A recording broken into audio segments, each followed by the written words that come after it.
কোন মূর্খকে আল্লাহ ওলি বানান না, এটা মাথায় রাখতে হবে।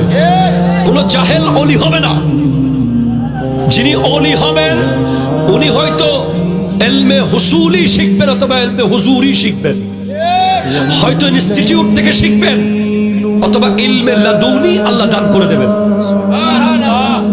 খাজা মঈনুদ্দিন চিশতি কত বড় আলেম ছিলেন আগে শুনেন।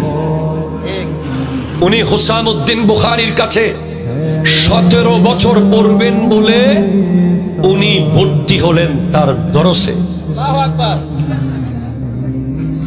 প্লিজ, আজকের দিনে যদি খাজা মঈনুদ্দিন হাসান সানজারিকে আমরা স্মরণ না করি আমরা অকৃতজ্ঞ হয়ে যাব। উনি 2500 মাইল পায়ে হেঁটে হেঁটে এসেছেন এই ভারতে ইসলাম প্রচার করার জন্য। কয় মাইল? ওরে জোরে বলো, কয় মাইল? চট্টগ্রাম থেকে ঢাকা হলো 250 kilometre. Dhaka Chattogram up down করলে 500। এরকম ঢাকা চট্টগ্রাম একবার, দুইবার, তিনবার, চারবার, মোট 5 বার আপ ডাউন করলে যতটুকু খাজা মঈনুদ্দিন হাসান সানজারি ততটুকু রাস্তা পায়ে হেঁটে এই হিন্দুস্তান এসেছেন মুসলমান বানানোর জন্য।